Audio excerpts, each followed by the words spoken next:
네, 인사드리겠습니다. 안녕하세요. 네. 성도님들께서는 최근에 어떤 결심 혹은 결단을 하셨습니까? 다이어트요? 네. 결심이나 결단 이런 말들은 이제 비슷한 의미로 교환적으로 사용되기도 하는데 조금 더 구분을 해보자면 결심은 무엇을 판단하여 마음에 굳게 정하는 것이라고 할 수 있을 것 같은데 결단은 그 마음에 굳게 정한 것들을 행동의 변화로까지 만드는 것을 뜻하지 않나 생각합니다. 이 결단에서 이제 단자가 그 끊을 단자이기 때문에 이전에 가지고 있었던 생각이나 행동 그런 것들을 끊고 새로운 생각과 행동으로 변화시키는 것을 결단이라고 그렇게 이해할 수도 있겠습니다. 지금 저희가 느헤미야를 계속 살펴보고 있는데 그 8장에서부터 시작해서는 고토로 돌아온 이스라엘 백성들이 성벽을 재건하고 난 다음에 있었던 그런 영적인 개혁에 대해서 살펴보고 있습니다. 느헤미야 9장 말씀 지난번에 강해 말씀을 들으셨는데 그때 그 이스라엘 백성들이 자신들의 역사 가운데서 하나님 앞에서 저질렀던 그런 잘못을 죄를 자복하고 회개하는 그런 장면을 살펴보았습니다. 이렇게 회개가 진정하다면 그 진정한 회개는 이제 변화를 만들게 되고 그 변화는 결단을 이끌게 되어 있습니다. 그래서 진정한 회개는 결단을 이끈다. 그래서 오늘 본문인 느헤미야 9장 38절부터 10장에 있는 말씀을 통해서 그 회개가 이끄는 결단, 분리됨과 드림이라는 제목으로 함께 교훈을 받아보고자 합니다. 네, 느헤미야 9장 38절 말씀을 먼저 보시도록 하겠습니다. 느헤미야 9장 38절입니다. 우리가 이 모든 일로 말미암아 이제 견고한 언약을 세워 기록하고 우리의 방백들과 레위 사람들과 제사장들이 다 인봉하나이다 하였느니라. 네, 지금 이 말씀으로부터 시작해서 그 회개가 이끄는 결단에 참여한 사람들이 나오게 됩니다. 그들은 이 인봉을 함으로써 그들의 이런 의지를 분명하게 드러냈습니다. 그 10장 1절부터 보시면은 그 인봉한 자는 하가랴의 아들 총독 느헤미야와 시드기야와 이렇게 해서 쭉 인봉한 명단이 나오게 됩니다. 먼저 저희가 살펴보고자 하는 것은 이제 회개가 이끄는 결단에 참여한 사람들에 대해서 살펴보고자 하는데요. 이 회개가 이끄는 결단에 참여한 사람들의 선봉에 선 사람이 바로 느헤미야가 되겠습니다. 느헤미야는 이 지도자와 지도력에 대해서 배울 수 있는 아주 좋은 그런 성경책입니다. 특별히 오늘 본문에서 살펴볼 수 있는 그런 지도자의 본은 이 결단의 선봉장에 선 지도자를 배울 수가 있습니다. 우리는 이 개혁을 이끈 지도자들을 성경에서 많이 발견할 수가 있는데 잘 아시는 대로 여호수아는 오직 나와 내 집은 여호와를 섬기겠노라 하면서 그들에게 여호와의 편에 설 것을 촉구하였습니다. 에스라도 마찬가지였습니다. 에스라가 여호와의 율법을 연구하여 준행하며 이스라엘에게 율례와 규례를 가르치기로 결심하였었더라. 이렇게 고백하면서 그가 먼저 하나님의 말씀을 연구하고 준행해서 그 백성들에게 가르치기로 결심하고 결단한 모습을 먼저 보여주었습니다. 지금 여기서도 마찬가지로 느헤미야가 이렇게 인봉을 해서 이제 결단의 선봉장에 씀으로 인해서 그 이후로 이제 총독들과 제사장과 그리고 백성의 우두머리들이 그 결단의 대열에 참여하는 것을 볼 수가 있습니다. 이것은 너무 자명해서 우리가 이제 길게 설명드릴 필요 없으리라 생각이 되는데, 우리 국가나 어떤 회사라든지 가정이나 특별히 우리 영적인 공동체인 이 교회에서 어떤 변화를 만들고 개혁을 일으키기 위해서 지도자들이 먼저 결단하고 변화하지 않으면 안 될 것입니다. 반대로 지도자들이 결단의 선봉장에 서게 될 때 그 공동체는 이제 개혁이 되고 변화가 될 것임은 역사가 증명하는 바이고 또 우리가 현실에서 경험하고 있는 바라고 말씀을 드리겠습니다. 그 다음으로 지금 2절부터 8절까지 있는 말씀들을 쭉 이제 보시면 그 21명의 그 이름들이 나오게 되는데, 이것은 개인의 이름이 아니라 그 제사장 가문의 이름으로 보입니다. 이 명단과 저희가 이제 비교를 해봐야 되는 것이 이 느헤미야 12장에 기록된 그 1차 귀환한 제사장들의 명단과 좀 비교를 해봐야 되는데요. 이제 거기서 비교를 해보시면 똑같은 이름도 나오고 이 새로운 이름도 나오는 것을 볼 수가 있게 됩니다. 지금 이제 시기적으로 보면 그 1차 귀환 할 때 스룹바벨과 함께 귀환한 그때로부터 시작해서 지금 이때 느헤미야가 영적인 개혁을 일으킨 이 시기와의 간격은 약 100여 년의 간격이 있게 됩니다. 그러니까 1차 귀환 시기에 돌아왔던 그 제사장의 가문들 중에서 지금 100년 후에 이렇게 영적인 개혁의 인봉을 한 그 결단을 한 제사장의 가문의 일부는 계속 유지되고 있다는 것을 저희가 주목을 하게 됩니다.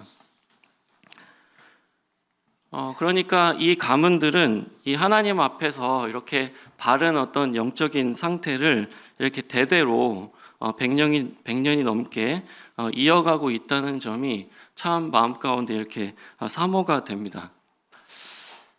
어떤 사람은 우리 가문의 영적인 시작을 한 그런 아브라함 같은 사람이 있을 수가 있겠습니다. 우리 중에서도 아브라함 같은 역할을 하시는 그러한 분이 계시고, 또 어떤 사람은 부모님이나 조부모님, 증조부님의 신앙을 이어받아서 그렇게 가문의 영적인 상태를 이어가고 유지하고 성장하는 데 기여하는 그런 분도 계시리라 생각이 됩니다.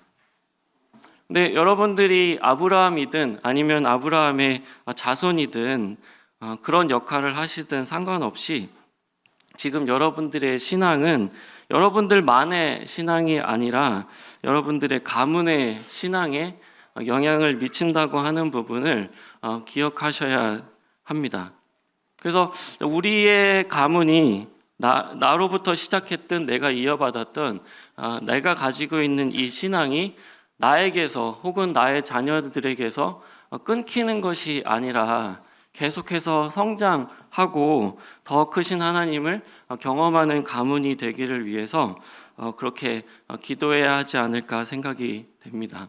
여기 보면은 새로운 가문도 등장을 하게 되는데, 그들은 또한 그 중간에 이렇게 하나님을 만나게 되고 하나님에 대한 신앙을 다시 회복해서 영적인 개혁의 결단에 참여하는 것도 보게 됩니다. 내가 지금 가지고 있는 이 신앙이 나의 가문에 미치는 영향에 대해서 우리가 신중하게 생각해야 봐야 할 것이고, 나로부터 끝나는 것이 아니라 나의 후손들에게 나는 어떠한 영적인 유산을 물려주어야 할 것인가에 대해서 고민하고 실천해야 하겠다는 교훈을 받게 됩니다. 28절 말씀을 좀 보시겠습니다. 28절 말씀을 좀 보시면 그 남은 백성과 제사장들과 레위 사람들과 문지기들과 노래하는 자들과 느디님 사람과 및 이방 사람과 절교하고 하나님의 율법을 준행하는 모든 자와 그들의 아내와 그들의 자녀들 곧 지식과 총명이 있는 자들은, 이렇게 말씀을 하고 계시는데, 이 말씀에서 보시는 것처럼 이들이 이런 영적인 개혁의 결단에 참여한 사람들이었습니다. 여기 보면 다양한 그런 역할을 하는 그런 사람들이 나오게 되는데, 특별히 이 느디님 사람들이 나오는데, 느디님 사람들 익숙하시죠? 느디님 사람들은 원래는 일방인 출신이었는데 그들이 이 성전에서 레위인들을 돕는 그러한 보조적인 역할을 하는 사람들로 이렇게 귀환에 참여한 사람들이었습니다. 네. 근데 그 느디님 사람들이 지금 이 시기에 이스라엘의 영적인 개혁에도 동참하는 것을 볼 수가 있는 것이죠. 그래서 이 제사장이든 문직이든 노래하는 사람들이든 아니면 성전 봉사의 어떤 보조적인 역할을 하는 느디님 사람들이든 상관없이 이 결단에 예외가 없었던 것을 보게 됩니다. 어떤 신분의 차이에 상관없이, 자기가 어떤 역할을 하고 있는지 상관없이 이 영적인 결단을 하는 데 있어서 예외란 있을 수가 없었습니다. 이렇게 그 결단에 참여한 사람들의 신분의 구분은 없지만은 이들에게는 공통점이 있었습니다. 그 공통점이란 무엇이냐면 이 28절 후반부에 있는 것처럼 곧 지식과 총명이 있는 자들이다라는 그런 공통점이 있었던 것입니다. 지식과 총명이 있는 사람. 여기서 말하는 지식과 총명이란 무엇을 이야기하는 것일까요?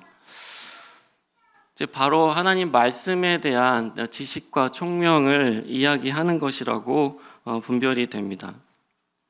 우리는 하나님 말씀에 대한 지식과 총명이 있어야 합니다. 무엇이 우리를 변화시킵니까? 사람의 어떤 설득의 말이 아니라, 어떠한 당근과 채찍이 아니라 바로 하나님의 말씀이 하나님의 백성들을 변화시키는 것입니다. 그래서 우리는 말씀을 자주 정기적으로 대하고 그 말씀에 내 삶을 비추어 보아서 성찰할 필요가 있는 것이죠. 그런데 이것을 지금 누구와 함께 해야 하냐면, 여기 28절 다시 보시면 그들의 아내와 그들의 자녀들이라고 말씀을 하시면서 이 일을 가족들과 함께 하도록 말씀하셨다라고 교훈을 받게 됩니다. 가족들이 영적인 결단에 동참해야 합니다. 자기가 영적인 결단을 할 뿐만 아니라 그 가족들이 함께 영적인 개혁을 하는데 동참을 해야 한다는 것이죠. 가정마다 환경이 다르고 또 여건이 다르시겠지만 우리 가족을 변화시키는 것 역시 하나님 말씀이기 때문에 이 가족들이 함께 정기적이고 그리고 자주 이런 영적인 대화를 할 수 있는 환경을 만드는 것 매우 중요하리라 생각이 됩니다. 이런 것들이 없이는 사실 우리 자녀들, 우리 가족들 안에서 영적인 대화를 하는 것 말처럼 그렇게 쉬운 일이 아닙니다. 노력하지 않으면, 힘쓰지 않으면, 그 상황을 일부러 만들지 않으면 그런 일들은 쉽게 일어나지 않는다는 것이죠. 비교적 아이들이 어렸을 때는 그런 것들이 좀 쉽게 이루어질 수도 있겠지만 좀 아이들이 성장하고 이러면서 그런 것들이 점점 어려워지는 것들을 저 스스로도 이제 경험을 하게 됩니다.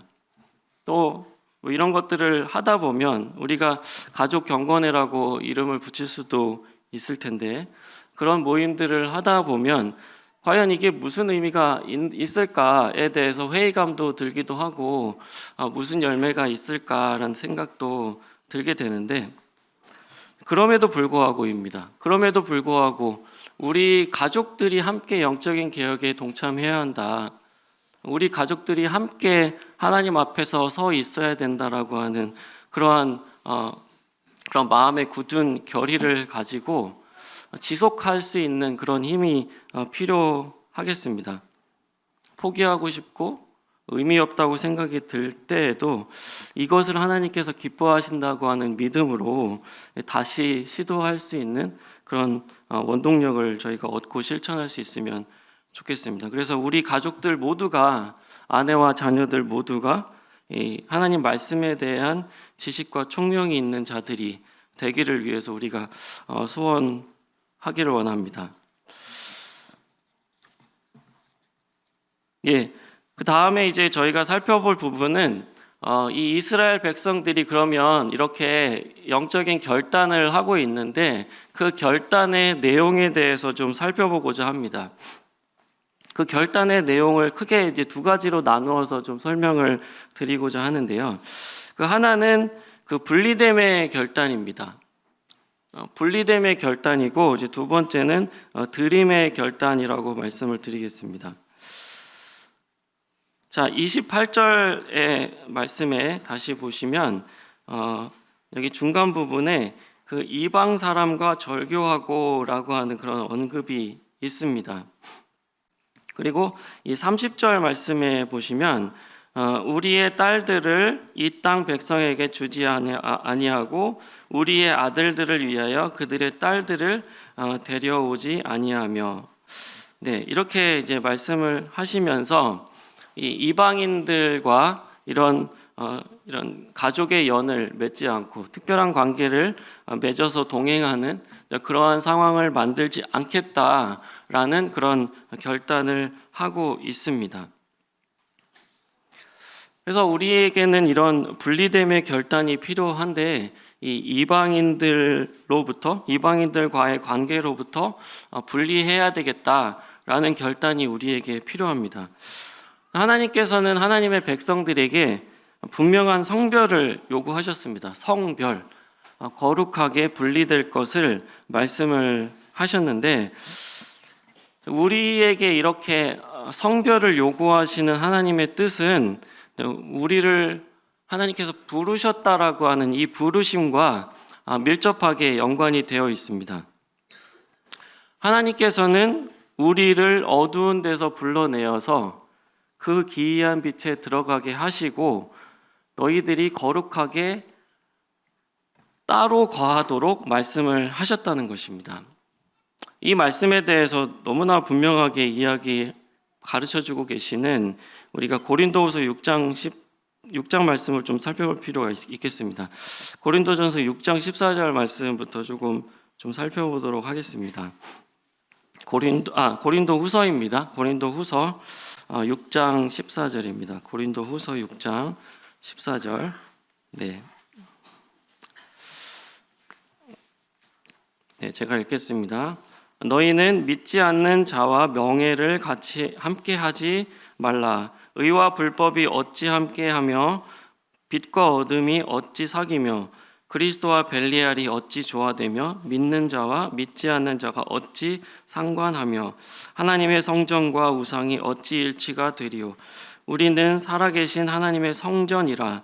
이와 같이 하나님께서 이르시되 내가 그들 가운데 거하며 두루 행하여 나는 그들의 하나님이 되고 그들은 나의 백성이 되리라.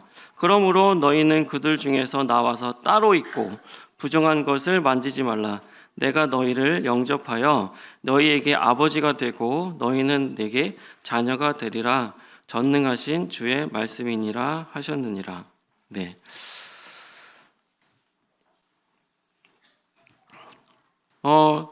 이 말씀에서 지금 이제 인용하고 있는 말씀이 있지 않습니까? 16절 그 중간부터 시작해서 인용하고 있는 말씀들이 다 뭐냐면 이 구약 성경에서 인용한 말씀들이거든요.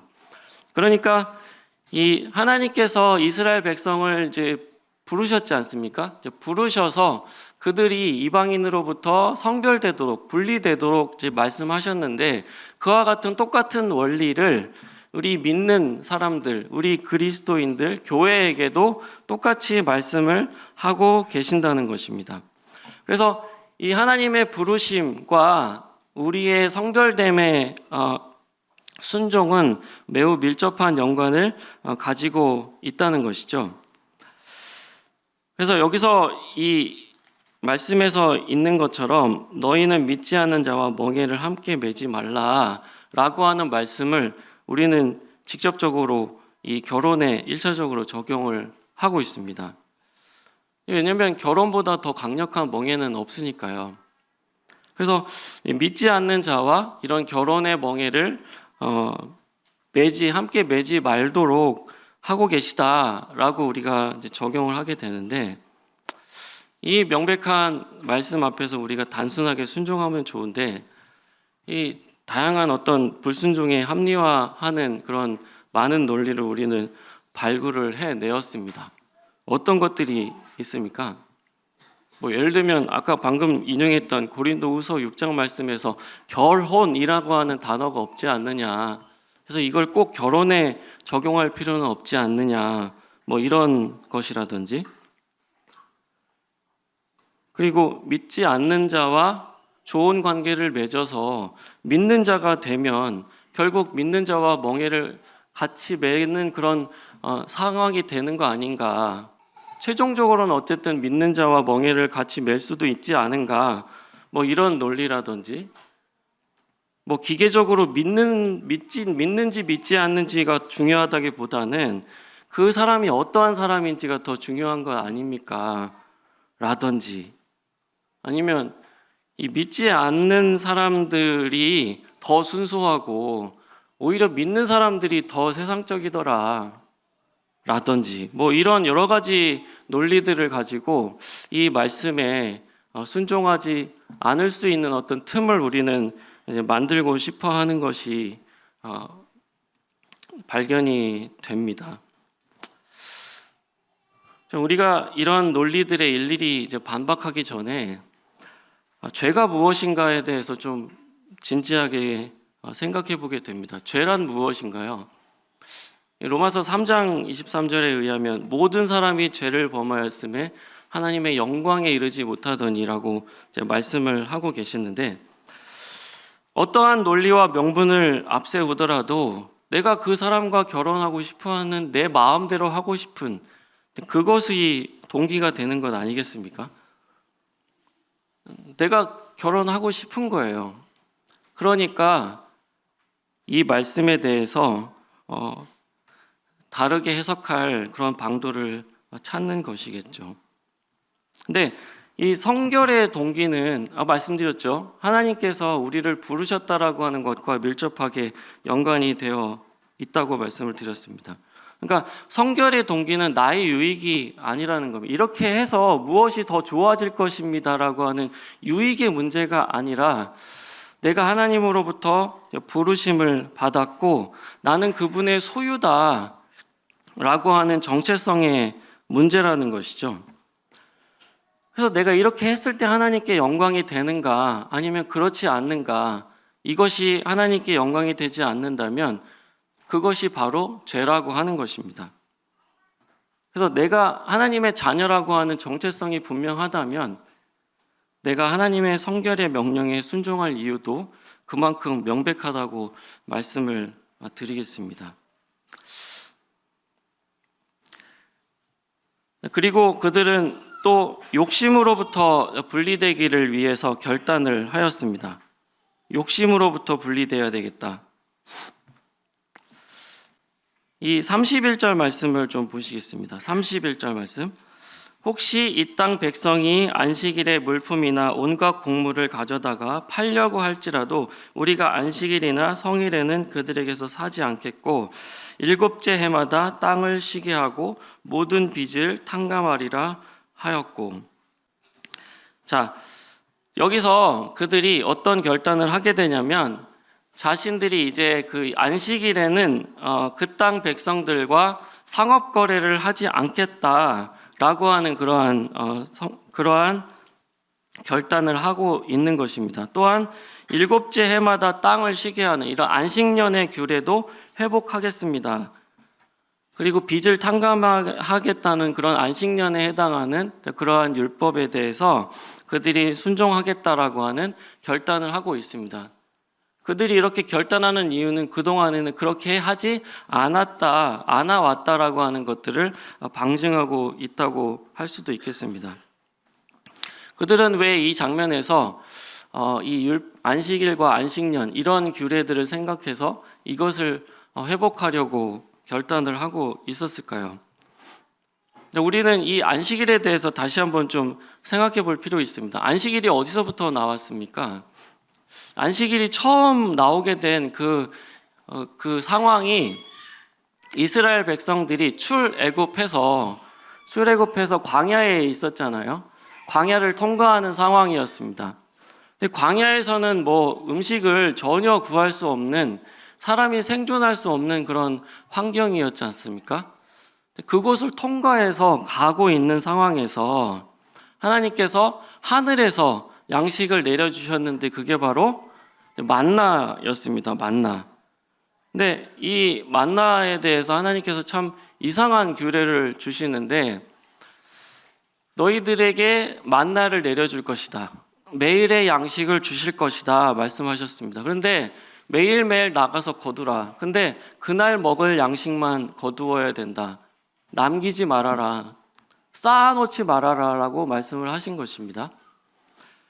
그래서 6일째까지는 매일매일 나가서 하늘의 양식을 거두는데 6일째는 내가 이틀치 양식을 줄 테니까 7일째 되는 날에는 어떻게 하라고요?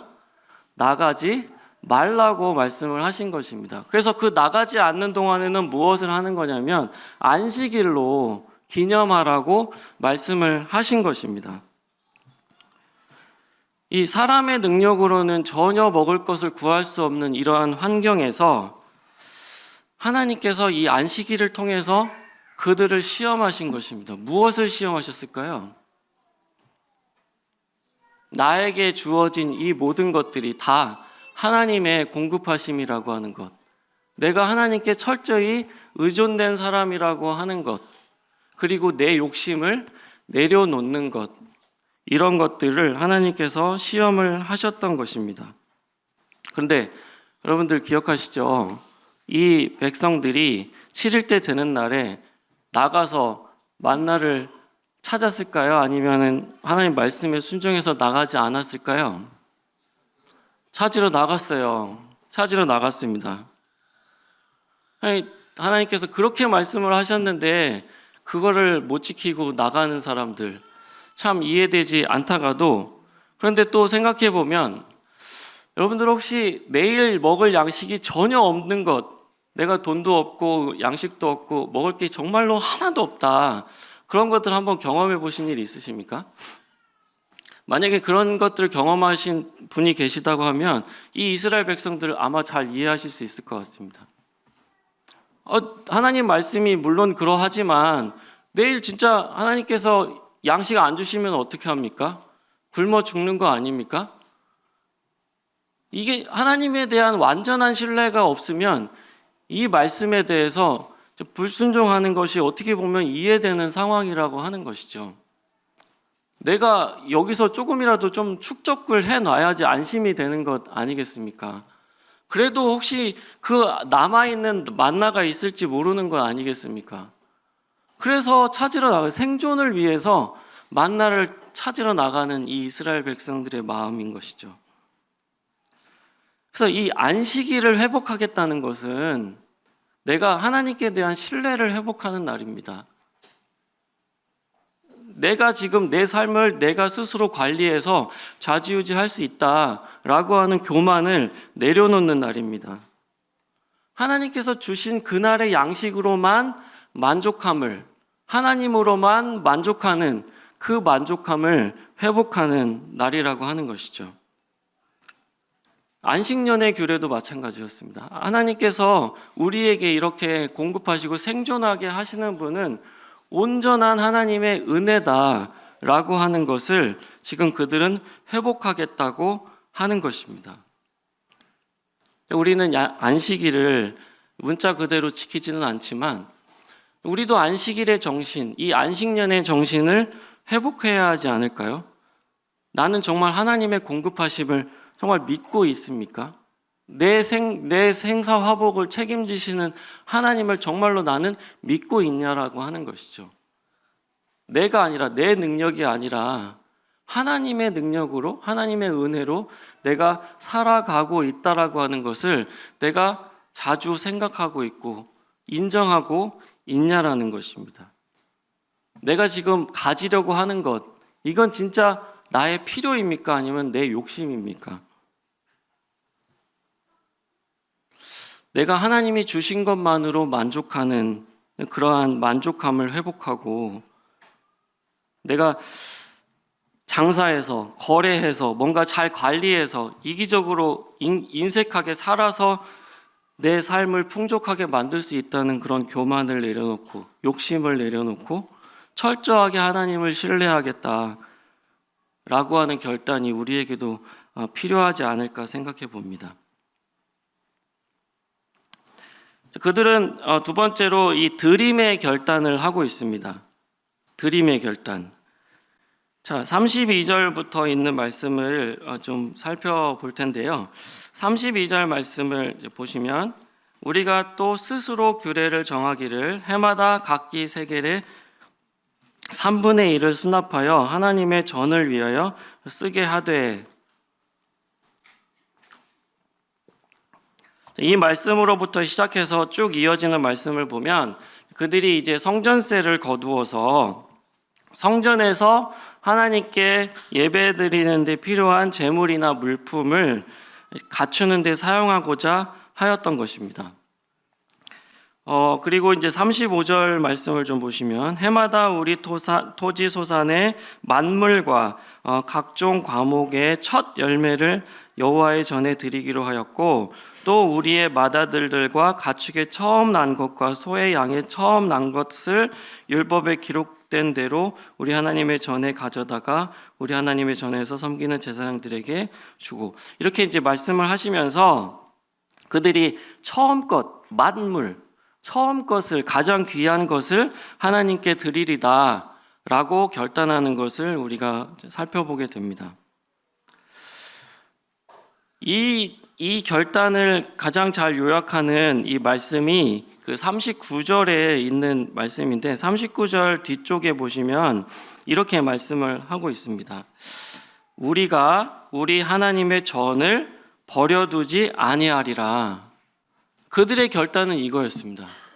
우리가 우리 하나님의 전을 결코 버려두지 않겠습니다 라고 하는 그런 결단이었습니다. 이 성전은 이스라엘 백성들에게 어떤 의미가 있었습니까? 하나님께서 이 성막으로부터 시작해서 성전까지 이르러서 내가 그들과 만나겠다라고 말씀하신 장소가 바로 이 성전입니다. 그래서 이 성전에서 하나님께서 백성들과 만나셔서 그들에게 말씀을 베풀어 주시고, 백성들은 하나님을 만나서 하나님께 예배드리는 그러한 하나님과 백성들의 교제의 장소였다라고 하는 것입니다. 근데 그 성전이 무너졌었잖아요. 근데 그들이 이 고토로 돌아와서 한 일이 성전을 다시 재건하고, 이제 느헤미야는 성벽을 재건하게 되었습니다. 근데 그렇게 성전과 성벽을 회복하고 난 다음에 그들이 각자 자기 성읍에 흩어져서 살게 되면 이 성전은 어떻게 되는 겁니까? 그냥 버려지게 되는 거잖아요. 그들은 그렇게 하지 않겠다라고 지금 결단을 하고 있는 것입니다. 그러니까 그들의 결단은 뭐냐면, 이 성전을 성전 건물로서 그냥 회복하겠다가 아니라 우리가 하나님과의 관계를 회복하겠습니다 라고 하는 그런 의미라는 것이죠. 우리는 이제 종종 관광 목적으로 역사적인 그런 유적지를 좀 방문할 때가 있지 않습니까? 경복궁에 예를 들어서 가보시면, 이곳이 이 왕이 이 신하들과 회의하는 장소였구나, 이곳이 왕이 그 산책하는 곳이구나, 이곳이 외교 사절단과 만나는 곳이구나라는 것들을 떠올리면서 상상을 하게 되죠. 근데 더 이상 그 경복궁에는 왕도 없고 신하도 없고 궁궐 사람들은 없습니다. 그냥 유적지로서의 의미밖에 없는 것이죠. 지금 이스라엘 백성들이 이 성전을 버려두지 않겠습니다라고 하는 것은 이 성전을 유적지로 만들지 않겠다라고 하는 그런 뜻입니다. 그러니까 이 성전은 사람으로 붐비도록 만들어야 되고 이곳에서 활발하게 하나님과 교제하고 하나님께 말씀을 듣고 하나님을 예배하는 그러한 활발한 활동이 있는 살아 숨쉬는 공간으로 우리가 만들겠습니다라고 하는 결의였습니다. 이 말씀을 우리가 어떻게 적용을 하시겠습니까? 이거 고린도전서 3장 16절 잘 아시는 대로 성경은 우리가 바로 성전이라고 말합니다. 아까 조금 전에 읽으셨던 고린도후서 6장에서도 너희가 성전이다, 믿는 사람들이 성전이다라고 하는 것을 분명히 말씀하고 계시죠. 너희는 너희가 하나님의 성전인 것과 하나님의 성령이 너희 안에 계시는 것을 알지 못하느냐. 우리가 잘 이해하고 있는 대로 이 교회는 건물이 아니죠. 교회는 건물이 아닙니다. 건물이 아니고 거듭난 성도들의 공동체가 바로 교회입니다. 그래서 나 자신이 그리고 우리가 모여있는 이 교회가 유적지가 아니라 버려진 유적지가 아니라 살아 숨쉬는 곳으로 만들기 위해서 우리가 하나님께로부터 받은 것들을 드려야 할 필요가 있다는 것입니다.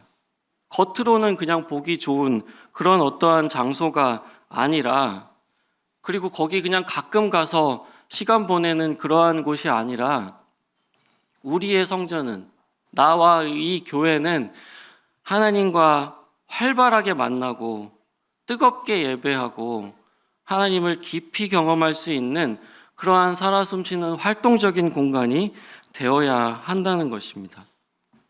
한때는 신앙, 내가 한때는 하나님께 진정한 예배를 드렸었지, 내가 한때는 하나님 말씀을 잘 알고 충만했었지, 내가 한때는 그래도 하나님 말씀에 잘 순종했었지, 한때는 신앙이 아니라 내가 지금 바로 이 순간에 하나님을 만나고 하나님을 섬기는 그러한 성전이 되어야 한다는 것이죠. 그래서 우리는 하나님께로부터 받는 에너지로 충만해야 됩니다. 내가 드리는 것들이, 하나님께 드리는 것들이 나에게 너무나 기쁨이 되어야 한다는 것이죠. 이 이스라엘 백성들이 스스로 규례를 정해서 이 하나님의 전을 위해서 드리는 데 자원을 하였던 것처럼, 그들이 쓰고 남은 나머지 것을 드린 게 아니라 처음 것, 만물, 가장 귀한 것들을 드린 것처럼 내가 이 하나님의 전을 버려두지 않기 위해서 나에게 있는 중요한 것들, 처음 것들을 드릴 수 있는 우리가 되기를 간절히 바라고, 우리 교회가 이런 차가운 유적지가 아니라 살아서 역사하는 뜨거운 현장이기를 간절히 바랍니다. 그들은 말씀을 따라서 드렸다고 합니다. 34절에 있는 말씀, 그리고 36절에 있는 말씀을 보시면 율법에 기록된 대로 그렇게 했다라고 하고 있습니다. 그들은 율법을 따라서 11조를 드렸습니다. 그들은 율법을 따라서 제사장들은 제사장의 일을 하고, 레위인들은 레위인들의 일을 하고, 백성들은 백성들의 일을 하였습니다. 우리 교회가 유적지가 아니라 살아있는 그러한 역사하는 현장이, 뜨거운 현장이 되어야 된다고 말씀을 드렸는데, 우리의 이러한 열심은 분명히 하나님 말씀대로의 열심이어야 한다는 것이죠. 어떤 인간적인 열심이 아니라, 인간적인 열심은 항상 사람을 드러나게 만들고, 하나님의 영광이 아니라 사람의 영광이 드러나고 높아지는 그러한 열심이 아니라 말씀대로의 열심이어야 한다.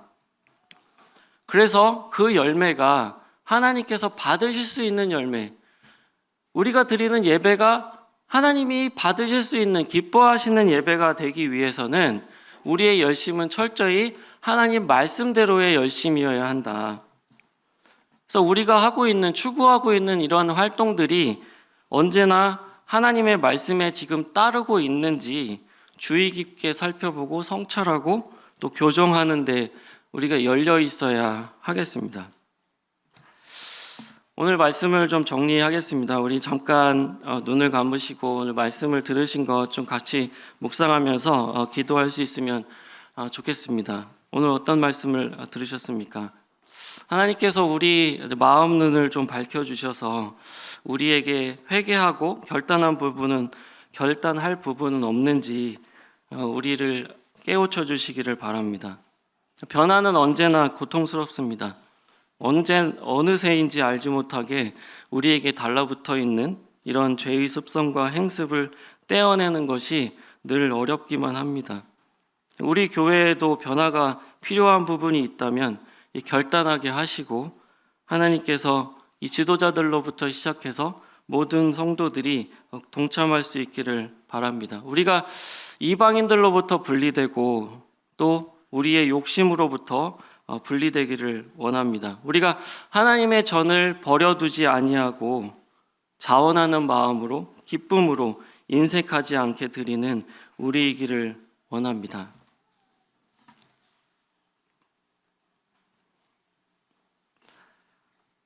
은혜로우신 아버지 하나님, 저희에게 말씀 주셔서 참 감사를 드립니다. 저희의 마음을 살펴보옵소서. 그리고 알려주시옵소서. 저희 마음 가운데 참 개혁해야 될 부분이 있는지 살펴보게 하시고 결단하게 하여 주시옵소서. 저희가 분리되지 못한 것들이 있다면 분리되게 하여 주시고 끊어야 할 게 있다면 끊도록 하여 주시기를 원하옵나이다. 저희가 하나님의 전을 버려두지 않을 수 있도록 도우시기를 원하옵나이다. 이곳에서 하나님과 뜨겁게 만나고 뜨겁게 예배하고 기쁨으로 섬기고 그를 통해서 하나님의 영광만이 드러나기를 간절히 소원하옵나이다. 이 시간에 하나님 말씀을 허락하여 주신 것 감사드리옵고 저희들을 변화시켜 주시옵소서. 주 예수 그리스도의 이름으로 기도드렸습니다. 아멘.